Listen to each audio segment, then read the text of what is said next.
Good morning and welcome to the Leadership Insurance Podcast. I'm your host Alex Bond and I'm very lucky today to be joined in person, in the real, Tim Hardcastle, CEO of Instanda. How are you? I'm great, and how are you, Alex? Yeah, I'm really good. It's quite interesting to do this cameras live, in person, and this is Twin Pro Towers, not this office, but it's in the building, so you've really seen behind the veil, nobody sees that now. It's great to see you in your natural habitat. You're very relaxed. Thank you. Well, I'll try and keep it that way. Well, look, obviously we would start the podcast that we can make some ill-fated attempt to explain Instanda, but I think it's always better coming from the founder. So Tim, walk us through the Instanda business and who you are. Well, I'm the CEO and co-founder of Instanda. We started, we came to market about 8 years ago, in 2015. And I was brought into insurance through a bit of serendipity. I was headhunted and found a world of opportunity, complexity, diversity. And so I was fortunate to work with a great company when I was brought into insurance. And Instanda was born out of this challenge of how do we address this multifaceted industry in a way that allowed people to innovate at speed, at the same time as having a secure, resilient, robust, scalable, modern technology that they could use to run their business on. Mm-hmm. Those two things are not happy bedfellows. They're people, sorry, I should say. Yeah, sure. So you still talk to the headhunter then, you don't blame them for anything. Funny enough, they just reached out the other day, so I don't mind giving them a plug. It's Hybrid Constructors. Strangely, we I applaud them for their CRM system, the fact that, so many years on, they still knew who I was. Well, that's very good of them. Yeah. That is their job. I spoke to the New York partner last week. Yeah. We had lunch together. So it's all very friendly in here, I think there's a particular calibre of Hybrid Constructors people. You could drop them into a conflict of any description. They're great diplomacy ambassadors. So they did a great job on persuading me to join insurance. Yeah, they're very good people. I have no regrets. They're very good people. I can't plug them too hard because they're allegedly a competitor, but we were playing very nice in New York. So, and walk us through kind of where you are today, because we were just talking off air about founders, and I thought let's pick that straight up because I thought that was interesting. Yeah. You had a very successful career before insurance and in insurance. Could have taken that comfortable CIO money till retirement. Why didn't you? And why did you start to embark on this journey? Presumably because there's a problem to solve, but I suppose, what do you think about kind of founders' nature and what makes them different? Because you're choosing that challenging path when there are very good, very exciting, and very comfortable jobs in the insurance market. Well, that's a really good point and an observation. I think for me personally, if I trace some threads back to, through my young adult period, even into when I was at school and in the early days of education, I was classified as someone who was quite headstrong. I would put on a slightly more benign interpretation, which is I was always a bit restless, always trying to look for how we could do things better. And I think that served me really, really well in my corporate career because I had a lot of responsibility at quite a young age, had very senior positions in different industries. And as you say, Hiscox, the insurer I got recruited into, was a great company. But I think ultimately you reach a point, people have different inflection points, but for me, it was a recognition that I really did need to go and forge my own path. And this restlessness, this desire to try and do something, it has antecedents years past, but I think I got to a certain point. Maybe you could say it was a midlife crisis because I was in my early 40s, and I could have stayed in Hiscox, a great employer. It was a really rich environment. The salary was great. There was upside, but I wanted to take that step. And I think it was also fueled by a deep frustration of technology was not working well in insurance. So those two things came together and converged, and then that's what spurred me on to, with my co-founder, set up Instanda. And that passion, that drive is burnt bright then, it continues to burn bright. I have no look back moments. Sure. I think there's some real, and we can maybe probe into it a bit further about what, at a deep level, what motivates people to set up a business, because it's not straightforward. We are not normal people that set up companies. You've got that experience yourself, Alex, right? Yeah, I've done it several times. I mean, this is the most committed I've probably been. I think the midlife crisis, I was really smiling when saying that, because I was thinking, well, I turned 40 last year. No, I didn't. I turned 41 last year. So you lose track, don't you? It kind of hits 40, it kind of becomes irrelevant. But it was that time to go, for me, it felt like an outlet. It's like, I'm really going to build this company and accelerate on, and that's thankfully what we're doing with Vinpro. But I think there was an obvious problem to solve. I found my comfort zone in terms of kind of where I wanted to play, which is insurance and insurtech space, and then that was the right timing. If I may, I mean, look Sure. at what you're doing at Vinpro. I mean, this is not a normal positioning in the market that you're in. You've occupied, and very well, I must say, you've occupied a space around podcasts, sharing content, getting interesting interviews, and so you put a particular different angle on your business, and that's whenever you're setting up a company and you're driven by something to do that, you need to bring something different, a little bit unique, and then you need to drive it as best you can and have the belief that will succeed. And that was very much the same for us.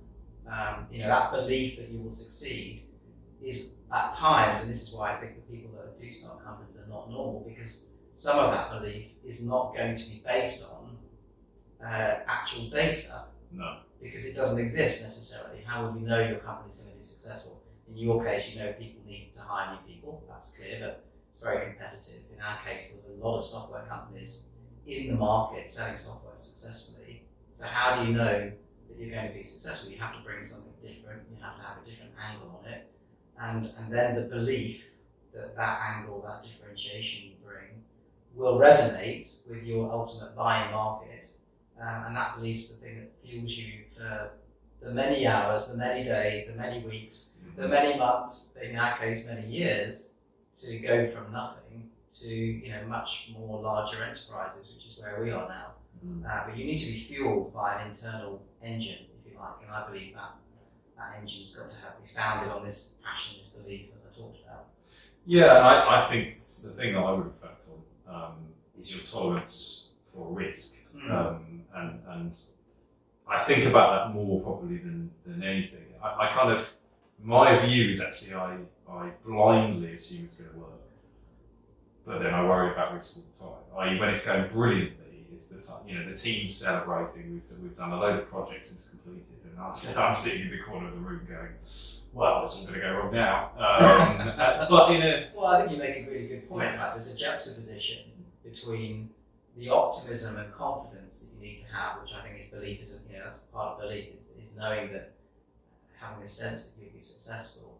And the juxtaposition is, of course, you need to have, I think, a healthy dose of paranoia, which is what happens if it doesn't work, because, in setting up a company, as any founder out there will know, you are living, in the early days, you are living, breathing hand to mouth, and things can hit you, and the business can skew sideways quite dramatically, and it's your thing that you created, and you put the weeks, the months, the years into it. And so I think you summarise it well. There's a juxtaposition between confidence and optimism and paranoia, and I have to share that. I mean, it's probably only in the last few years that I sleep peacefully through the night. Yeah. As we've scaled, when people ask me what kept me awake, there's a lot of things to keep me awake. Sure. But I think ultimately your business, our business, and I think certainly for insurance, it needs, and I think you've done a podcast on this separately, it needs startup companies and insurtechs, and I absolutely firmly of the opinion that incumbents don't face the same pressures and opportunities to innovate as insurtechs do. And I think that's where you get this, under extreme pressure you form diamonds. I believe that a lot of insurtechs are diamonds. Not all of them will be, unfortunately. Some of them will fail, as we've seen in recent months here in the UK and in the US. But I think the industry needs us, because those slightly strange people like us, Alex, who set these companies up and have got the belief, bring something to the market, as you do and as I do, that I think is needed. And as we've seen that, as we've scaled, we've had that differentiation. People embrace it, and it brings value to them, and that's to keep it unlock. We were talking about R&D, and that's just kind of made my thought process. I kind of got to this realization, this is my opinion, but my opinion is that first, the insurance industry as a whole just needs to treat insurtech like externalised R&D.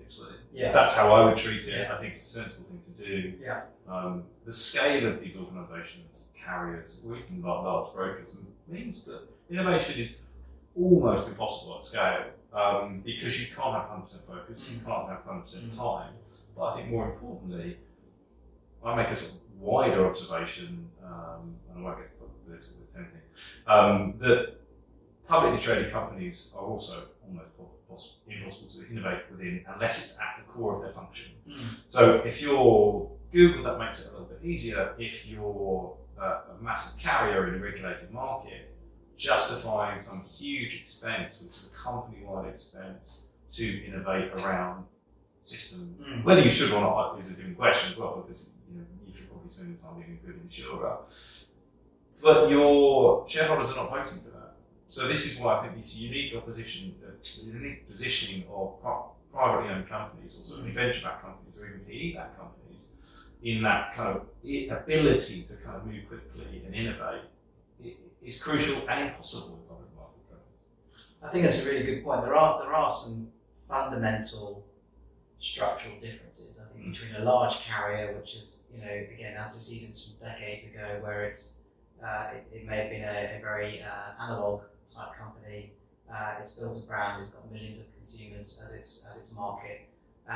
It's trusted, it delivers a great service, but its antecedents are going to come from eons back, and it takes time to change process, and it takes even more time to change technology. So, and then their core business, to your point, is pricing risk, and then obviously settling claims when claims happen.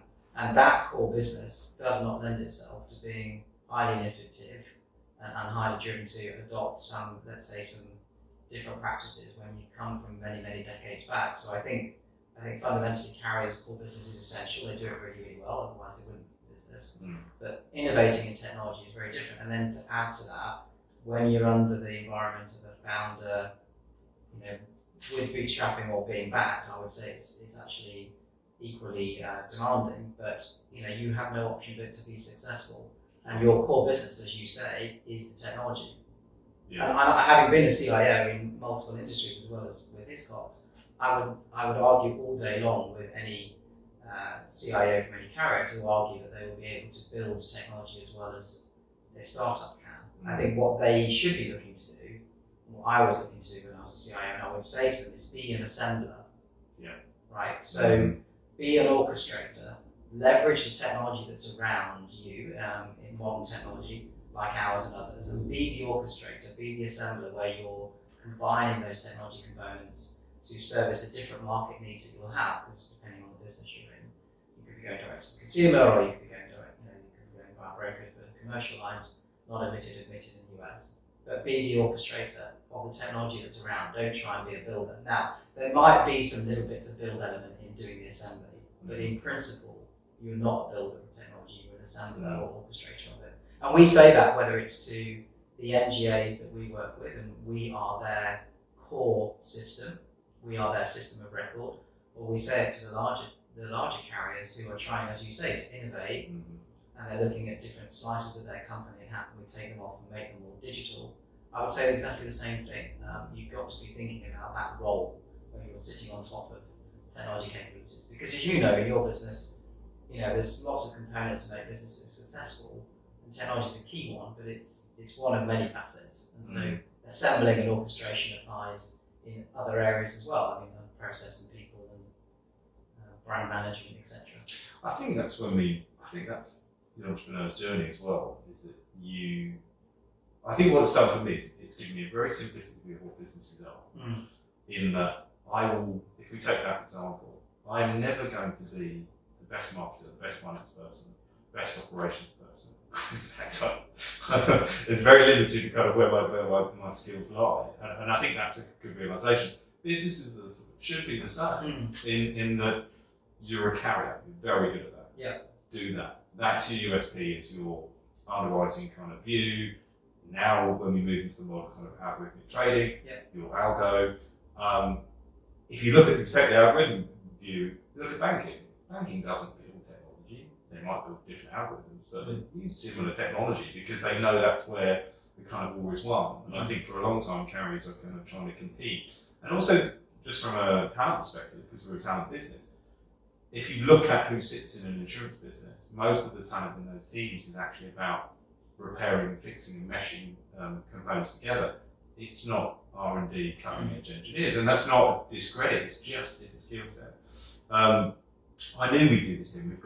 We've got a large portion of the business into the podcast, and we've not talked about any of the questions that we've had signed off by the team. So I'm very happy to shoot the breeze. I think maybe the audience will guide us on whether we got that right or not. But yeah, I think building on your point, if we can, before we want to go back.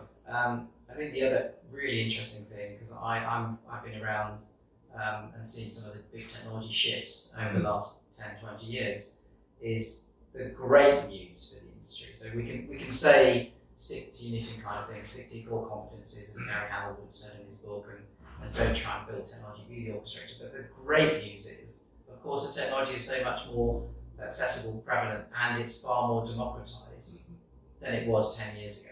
So that you can be the assembler, and you don't really have to have as many deep domain skills as you used to. So, the whole concept that Microsoft came up with a few years back around citizen developer was this whole point around making the technology accessible, giving it to people that know how to write the risks, know how to leverage other bits of ML and other parts of AI to create a risk assessment process that no one else has, but give them the tooling to do that. Don't try and build the tooling. Leverage it, orchestrate it, assemble it. And that democratization trend, I think we're seeing everywhere, in every form of technology, and Microsoft and others have committed to that. And that's exactly what we anticipated, and one of our theses was when we were designing Instanda, was when I was at Hiscox, they did retail, they did specialty, they did Lloyd's of London, insuring space satellites. How do you provide a single technology that can answer to all of those, with all the distribution at different rates? You couldn't. I've managed it, I've seen it, I've been in other industries and faced similar problems. So you have to democratize the technology to put it in the hands of the experts. And you'll find that in your business, right? You leverage bits of technology and it's very easy to use and it provides the value to you quite instantly. And if it's SaaS based, you only pay for what you use, principally.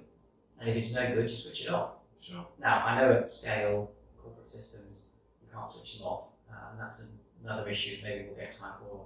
You can invite me back on another podcast. We'll talk about that, about getting rid of the legacy. But I think it's great time for more companies to embrace modern technologies and to leverage it for real value for their customers.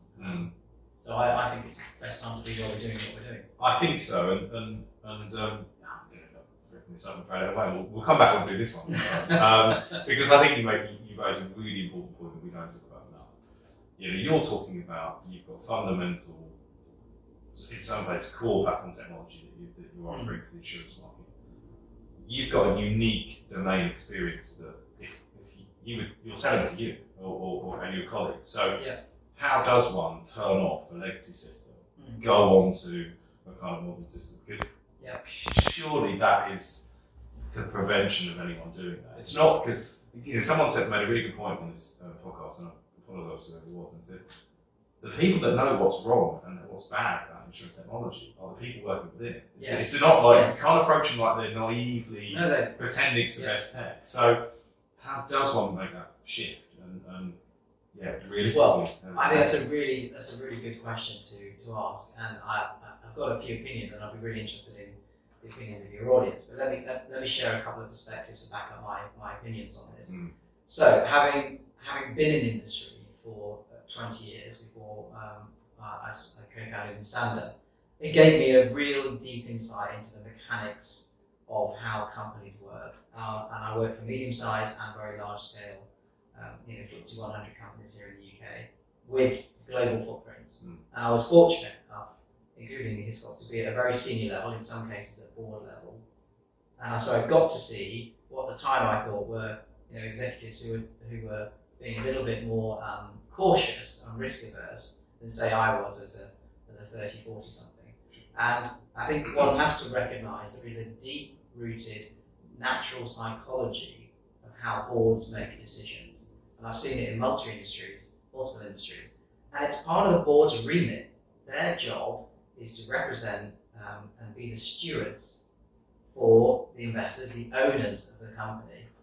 And in that stewardship, they have to follow good governance, and their mandate is to be looking at risk management and mitigation of risk, right? So that is the thing that's dominated companies for many years. It will continue to be so.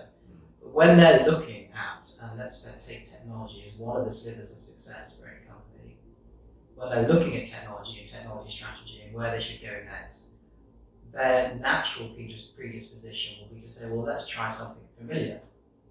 Let's try something that's proven. Let's try something that's been around for 20 years. And of course, that's a sensible strategy at one level. But at another level, what's happened in the last 20 years is that we've gone from analog, as we mentioned before, to fully digital, where consumers have very, very different expectations of how they want to interact. And they want things to be frictionless and personalised. And so whatever technology was designed and built 20 years ago or more would have been built with blinkers on around how this world was going to operate. They wouldn't have anticipated it. So you've got this board psychology which will naturally lean into and lend itself to technology that's been designed a long time ago, that's not as flexible and nowhere near as relevant for today's retail type environment, right? So then you've got that challenge, and then you have the insurtech community, as I said, which is exceptionally valuable for insurance. However, not many of them have succeeded or scaled to a point where a board of a large company could look at and say, this is a new modern company that I can trust and believe in. There are very few companies that have kind of broken through, if you like, into that layer of being confident partners. And so where we find ourselves, and there's one or two companies like us, is we have broken through the layer for some big companies, not for the tier ones. Sure. But it's not a process that you can fast track, I don't believe. It's about growing a company like ours. We're like 180, 190 people now. We'll probably double that over the next 18 months. Double again. It's probably not until we're about 1,000 people or more that a tier one would start to look at us and say, okay, we might give them a shot compared to the incumbents, who are the ones that are designed 20, 25 years ago. And so this challenge, I think, is multidimensional. But I think the board psychology is a big factor for the bigger companies, and I don't blame them for it. We have to recognise it. We have to be open. And so then, in answer to your question, that's a little bit longer answer. But getting rid of legacy and getting rid of core, if when I was there as a CIO, and what I would be advocating now is you take it in parts. That old world of rip out and replace is too risky, too expensive. It would take too long. And there are some aspects that are just complicated for anybody, whether you're modern tech or old tech. But I would take it in slices. And there are some companies now in the UK that there's one big one I think that has started to renew policies on a modern tech platform, and that's their way of getting off. So slowly renewing as you go. Yeah. Which is one option you can take. Yeah, I've seen that, and there's a few things I want to pick there. Firstly, I'll go back to the board mentality. I thought it was a really interesting point that they're stewards of the risk of the business, and I'm not risk in insurance sense, but just risk of the future of the business. But then one slice that gets ignored is that not innovating. And I think that the world's kind of waking up to that now. I think because we've seen such hugely successful businesses, Nokia's of this world, blockbusters that are Nokia's ultimately don't exist. The Kodak moment that we always talk about. Innovation and not innovating has a huge price and a huge risk. I think that's kind of creeping into the boardroom, which is a positive thing. Not because I want them to not sleep enough, but I want them to be thinking about innovation in a way that they need to. And then that new thinking of saying, right, why don't we look at net new business and put net new business on a new platform? And that's something that I've been talking about and advocating for a long time. And I'm surprised more businesses haven't gone, okay, we know we almost have to ring fence this legacy business, but we can create, whether it's a new vehicle or a parallel vehicle, or even if it's just exactly the same as you said, it seems a smart way to go. But then obviously that presents a challenge for businesses like yours, in that we're saying that the road to success is long, it's expensive, and it kind of leads itself through 360 to saying, the insurance industry as a whole kind of collaboratively needs to support businesses like yours, because where do we get that transition? Yeah. Do we wait for the point of failure? Well, there's a law of there's a Darwinism effect, right, of companies starting up, which is that if they have great product market fit and they're bringing value, they most of the time, depending on management, depending on timing, they should succeed, right? What I would say is it is a long, hard road. I don't think it makes any difference, particularly when you're in the US or UK. The US, it's easier to access capital earlier than it is in the UK. But I think there's still the same attributes of success will hold. What's interesting for me is having been on this journey, and as you say, Alex, we can share the difficulties of doing this kind of thing for several years, is that we are starting to reach an inflection point where now, having been through the growth trajectory that we've been through and having raised the money that we have, the bigger corporates are now finally starting to look at us, and maybe it's a bit of a convergence between pressure on them to innovate, concerns around not being able to leverage other technologies like AI and ML because their core systems aren't designed for it, etc. And so how do they access into this modern technology? But even I would say that for us, we've had to get to a certain scale, presence, and size for the larger companies to get past those initial psychological barriers. 12, 18 months ago, we weren't having anywhere near the same kind of strategic, qualitative conversations that we are now with a number of much bigger carriers. And I think that's just symptomatic of the journey that we've been on and the scale that we've reached, which I'm really pleased about, but I'm a bit frustrated that maybe those conversations could have started earlier. Sure. We could have added more value to these companies, they could have had more benefit. But it's, as I said, there's some of that psychology about how big are you and are you credible and reliable? Yeah, I mean, it really resonates with me. And we go back to your conversation about when we talk about Hardcastle travels. We used to, when I first started working in search, and I started in contingent recruitment, and then I moved into search, and well, that's a difficult journey in itself because there's a new way of working, there's a new kind of level of care required. But we were a scrappy startup search firm. I was like employee on 25, and we'd go in the room and we'd pitch and we'd do well, and they'd go, we like what you've got to say, but essentially we'd always go, no one ever gets fired for hiring Hydrix or Ferry, or and that's completely true at that level. And then echoing your point, we actually just came back from the New York conference, ITI, and we'd said it was really interesting in that this is probably 3 years in its kind of current form that's been pro. The conversations we're having at the last conference were, we were being sought out. We were being sought out by slightly bigger players at the later stage in insurtech for slightly more significant roles. And a lot of our partners in the past were seed, Series A, and we were their first hire, and we loved working with them. And it was very reciprocal because we were very early, they were very early, we're all in it together. Now there's just a little bit more meat on the bone, and there's a little bit of a stack of evidence to say that we can do this. And like yourselves, there's a stack of evidence that just accumulates over time that pushes over, and then you start to have those conversations. But you've got to kind of see it out. And I wanted to talk about. Well, can I build on that point if I may as well? I suspect, and you can challenge me back if I'm not. This isn't this hunch, but I think you get sought out. I would suggest by those companies that see you and what you do and the podcast as really quite forward-thinking.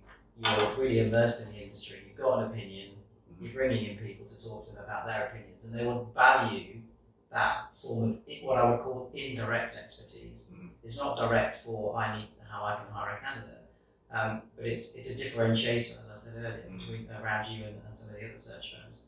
And so they will seek you out, but the companies that seek you out, right, I would suggest, are probably slightly more progressive, and what you're doing resonates with them. And that's the same for us. So, our journey has been with, if I go 4 or 5 years back, we were working with much smaller organisations, the startups, the MGAs that were trying to get going.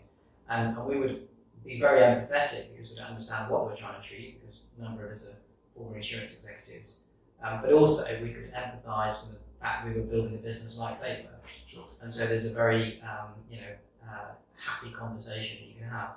As we've grown, we still see that theme thematically coming. We will not necessarily be approached by very conservative carriers. We'll be approached by those that are really trying to do something different, really want to tackle their cost base, really want to engage in a more personalised offering to the market. And so I think you end up attracting from the market some of those things you're trying to differentiate yourself around and what you represent. And you can only represent yourself in a certain way. You can't be all things to all people. Yeah. Right? Yeah. So you have to, again, back to the beginning of what do you find your business, what are you founding your business on? What's the purpose and what are you driving towards? That, I believe, you stay true to it, you really believe it, as you have to as a founder, then that will resonate and that will create your brand and positioning in the market, and that will attract certain kinds of people that resonates with. It's not going to be everyone. And so I'm really feel privileged that we end up working with probably the most progressive segments of the insurance industry, whether it's the segment of the large carrier who wants to do something really different, or the MGA that's trying to get going. And I love that. Yeah. Because then we get to see the very best, I think, of insurance. Yeah, I would agree with you, and also I would. It's sort of, but I think it took me a long time, and I think it's just the maturity of self, maturity of business, to realise that one, you can't be all things to all people. Mm-hmm. Secondly, there's nothing good about that either, because then you tend to be offering nothing.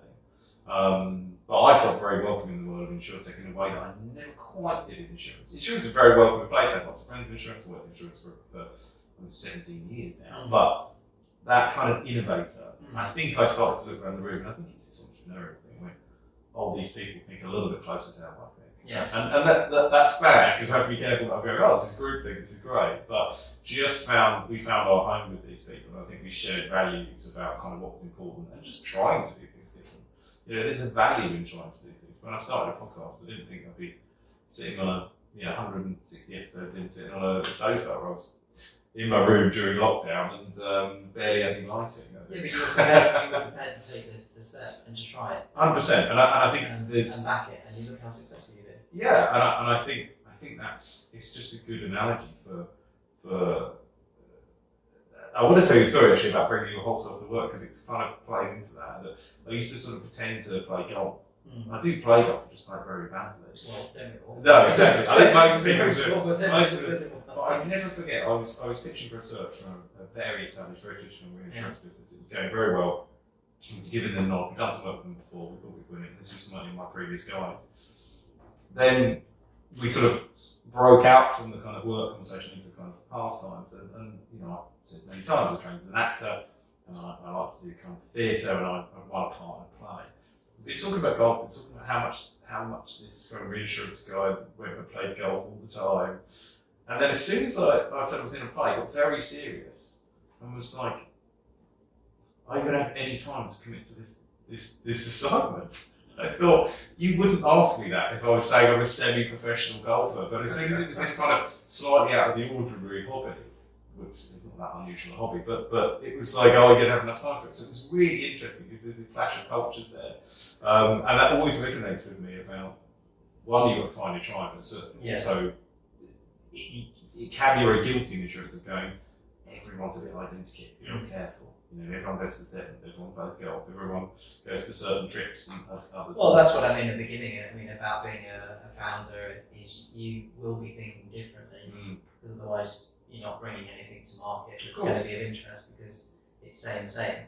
But in thinking differently, you have to embrace a kind of a diversity and be prepared for ambiguity, right? Because whenever you're trying something new and different, as I said earlier, it's not guaranteed it will succeed. You have to have the optimism and confidence that it will, but there's an ambiguity with what you're doing, because there's inflection points about whether it'll be successful or not.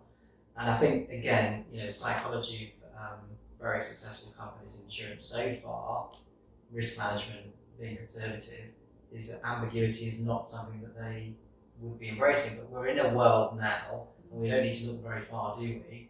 Whether it ranges from the rise of fake news, whether you look at the deep impact in which AI is going to be impacting us all, on video, on text, on voice, and so on. We're in a world of a lot more uncertainty, a lot more less predictable, and therefore, if there was now a time to be embracing bit more ambiguity in doing things differently. Again, I would say it's now. So us, the founders amongst the insurance industry, I think the timing for them that are successful is really good, because I think most executives on any board will be looking at the challenges in front of them, and they do look different.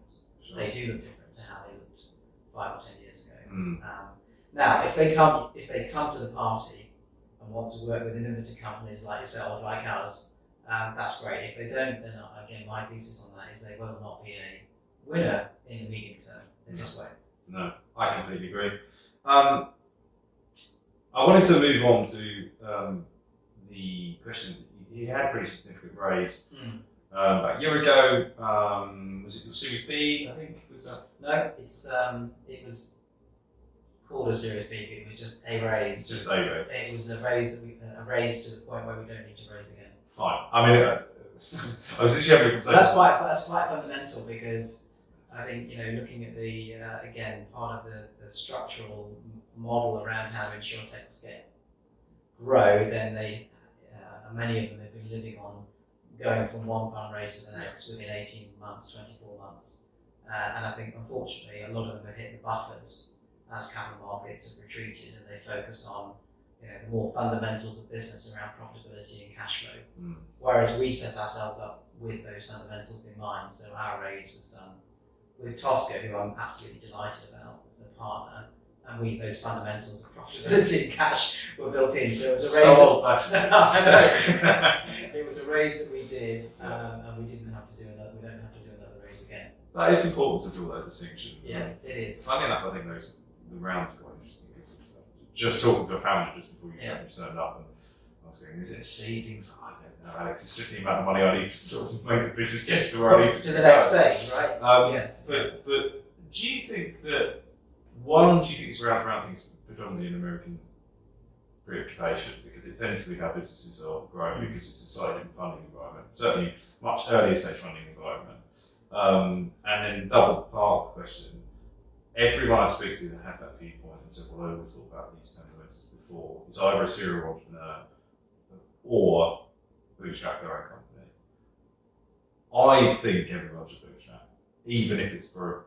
Yes, I agree. I know that's very difficult to do in certain instances, but I'm surely you can bootstrap to a point, even if it's to get some semblance of we bootstrapped for 5 years. Yeah. We're a bit unusual in that respect, but I think we were driven back to my early points around an absolute fundamental belief in what we were doing. And if we weren't going to back ourselves with our own, not just sweat capital, but actual personal, I mean, we weren't wealthy individuals, relatively modest by general standards, but we were prepared to put our houses on the line and raise capital on the back of, if it didn't succeed, we would have lost our homes. You ask any external finance provider to do the same. I mean, I know it's corporate money, let's say, and they have their LPs and the money will be distant, but I absolutely agree with you. If you're not prepared to back yourself emotionally and financially, then really you've got to think more seriously about what your idea is. I think the other thing is you get the scars, you make the mistakes, and those mistakes really cost. And I'm very an anecdotal story I will tell. I was talking to a VC quite a problem one, and we were talking about someone that just raised money. And we went, oh great, they raised a load of money last time. They lost a load of money. And the story in the pitch, and they sat in on the pitch, and they said the pitch was, oh, we've learned a load of lessons. Good, and I don't want to demonize people for trying and failing, because that just happens, and sometimes you don't succeed in business and you fail, and that happens more often than not. But it was kind of the conversation we were having, was how deep do you learn those lessons, really? If it doesn't cost you anything, because it really doesn't cost you anything. So I think there's a danger, but I think that danger is not passed entirely, but the funding environment is different now. And so therefore I kind of think there's a positive in that good fundamentals are back in fashion again. Well, that's why we did our raise. We had a term sheet before the insurtech collapse, and we completed our raise after the insurtech collapse. And Tosca were good to their word on the term sheet, which was issued pre-collapse. And so the relationship with ourselves and Tosca is a very strong one, but they acted with utmost integrity. But I think they were able to act with integrity because the fundamentals of our business were sound and were actually directionally exactly what is now going to play out, or is now playing out when startups are trying to go for fundraising now.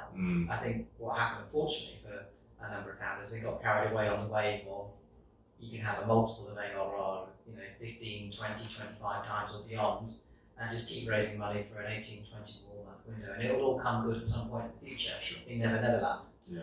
We didn't think about it that way because, back to your point, we bootstrapped, and then we knew how much we needed. We had a period of time where we needed some funding, and then we would be washing our own face as a business, which is exactly the plan.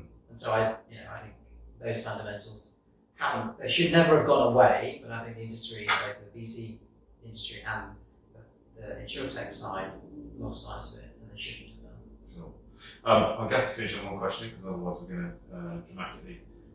Because we're in person, we actually have got a person giving us the Yeah, absolutely. So, but I do want to ask you about expansion, because I think the US is the obvious place to go, and we want to be to go there. But you've also expanding into Japan as well. So, is that driven by sort of inbound inquiries to the business, or strategically because to explore kind of why specifically that territory next? Yeah, that's interesting. Well, briefly, we haven't just looked across the pond, so to speak, at the US, and it's obviously the market size of the US is much bigger than the UK. It's about equivalent to Europe. We've been in the US for 6 years now. Yeah. We've just done it very slowly and very quietly, and again in this model of funding it, backing ourselves in a modest way. So we do understand the US market. We see there's great opportunities for us there. We have nearly 30 clients there now, so it's been built over a period of time. And we can see there's in the short to medium term great opportunities for us. Japan was different. We got invited into Japan by a partner that said, "Don't worry, we'll take care of everything." We just think the technology that you offer, there is nothing like it in Japan. We haven't seen anything else that's available that democratizes technology and allows us agility to innovate. So we'll bring you into the market, because it wasn't the market that we identified as the most one that we could get a good return on over a medium period of time. So we allowed that partner to take us in, and then unfortunately we won our first client, and then there was an audit conflict with the partner, so they couldn't implement. So we ended up having to stand up a team to go and implement in Japan. And now, a little bit of time later on, we're still working with that partner. We have some other clients there, and I think it's a fascinating market. They do business in a very different way to the US and UK. There's lessons to be learned across all three core markets. But I think it's going to be a slower growth trajectory in Japan, but I think it's a very long-term potential growth area for us, Well, we've said it's a long-term game, so it's kind of theme of the day. We haven't covered hardly any of the questions, but I've really enjoyed that. It's such a big deep dive into entrepreneurship. Pleasure. Thank you so much for being a guest on the podcast. Pleasure. Good to talk to you. Thank you.